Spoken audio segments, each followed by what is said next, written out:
The credit for the flow formula really goes back to my brother Dan, who had done a leadership diagram pointing out certain elements that if they were missing, what was the impact from a leadership perspective on having that thing not there, or in the absence of that thing, this is what would happen. And it worked its way around the internet. Dan had shared that in a leadership training he did in the late 90s. And probably, I don't know, maybe 10 years ago, it worked its way around the internet and came back to me via one of the other contacts. And I looked at that and I went, wow, that looks familiar.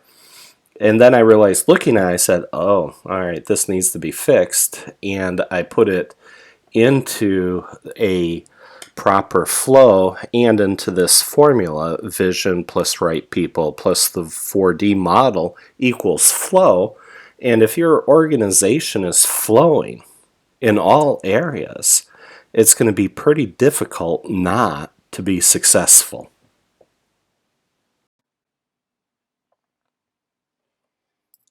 During the first test drive of the Flow Certified Professional online course that we did with the first group of individuals that test drove this during April of 2020, we got a ton of great suggestions on things that we could add.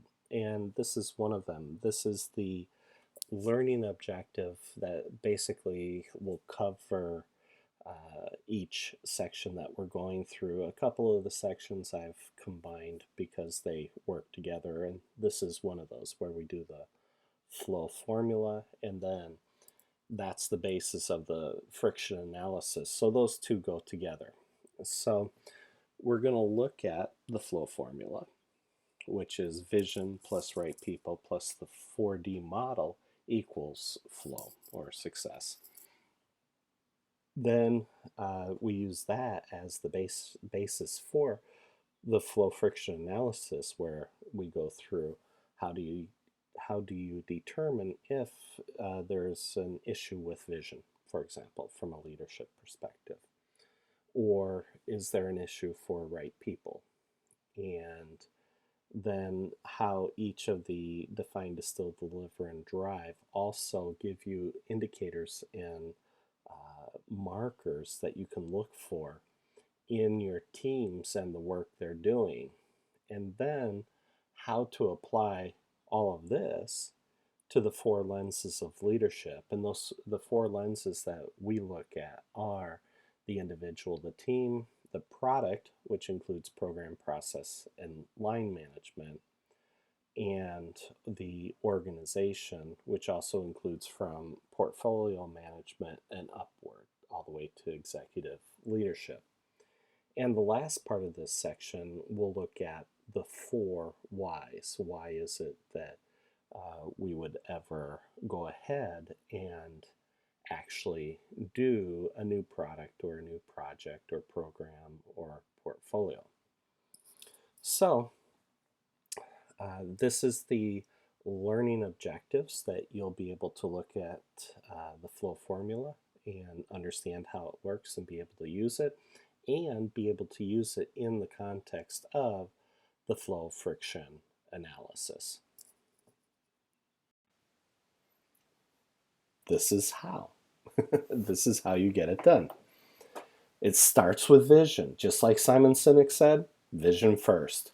Okay, great. Let's put vision first. Then, but the vision is still coming from a person. But if you're the person with the vision, you still need the right people at the right levels, in the right places, to be able to tactically deliver your strategies that are going to help you achieve your vision. And as I mentioned earlier, when you see right people, think 4R model. So, do they have the right truth? Do they have the right values and attitudes? Are they going to do the right things so that we get the right results? Okay, so think right people and think 4R model together with that, and you'll be doing really well. This also includes the 4D model. And the 4D model being a mirror image of the 4R model, it's almost a little redundant, but not really. And you'll see that why that is when we get into the flow friction analysis. When you get these three things right, you've got a chance of actually achieving flow and thereby, by extension, hopefully being successful. So, this is the formula. It's simple, it's straightforward, and people will look at that and they'll go, well, that's intuitively obvious. Well, yeah, and we've spent 25 years distilling and honing and boiling this down to the simple. This is best practice. This is our management consulting hat that we have on at the moment. Okay? You've now been through the sections that cover the flow formula and the flow friction analysis and all of the parts of those and how to apply those to the four lenses of leadership. And also, you should know what the four whys are and be able to share with others what those are and begin to use all of these in your daily work. So, to take it out of the theory of the books and the videos and so on, I want to give you a little bit of application that you can think about and that you can start to do. And we'll do these at the end of each section. So, in this case, you should just take a pause and write out vision statements. Now, a vision statement should be short, it should be memorable, repeatable, and people should be able to rattle off vision statements very quickly. So you should write down 5 to 7 words. What's your personal vision statement? Then you should start to think about, hey, my team, we might need a vision statement for our team and or for the product or programs that our team is working on. So look at using vision statements for those. But those you're going to want to get together with your team and say, hey, what's our vision?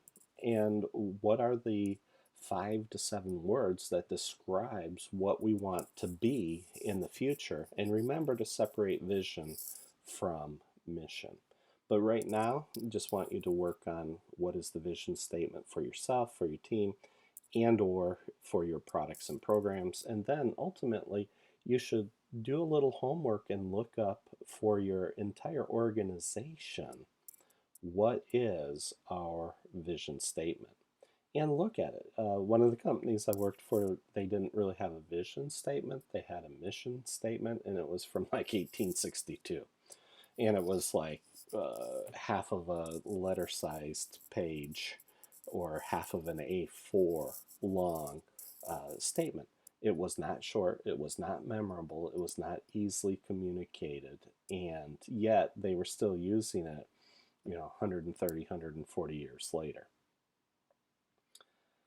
Also, think about how you would immediately begin to apply the 4D model. And it doesn't matter what you're working with. It doesn't matter if you're working with traditional or waterfall or lean methodologies, theories of constraints, or things like that. Or if you're working with Agile and Scrum, whatever you're working with at the team level, remember the 4D model, flow, everything is a leadership framework that sits above it. Okay? And every methodology pretty much misses the idea of distilling agreement. Okay, you can have your definitions. It could be in a product backlog, it could be in a work breakdown structure. That's great, but it will only work if people agree that that's the actual work that has to be done in order for you to deliver the vision for the product, service, or result that you're trying to deliver. Okay. So you need to start to take this out of the book and start looking at, hey, where can I use the 4D model in my daily work to start to help people understand, to know and understand what we're trying to do, to help them distill agreement. Because if those two steps aren't done first, you're going to have a really hard time delivering. In fact, it'll probably just be chaos. Okay? So You want to really think about how can I use the 4D model to my advantage in my daily work. And finally, write out the 4 whys and start to figure out, okay, what is it I'm doing? What is it that I'm doing on a daily basis that helps the company make more money? What is it that helps the company cut costs? What is it that helps the company get rid of, mitigate, or eliminate risk?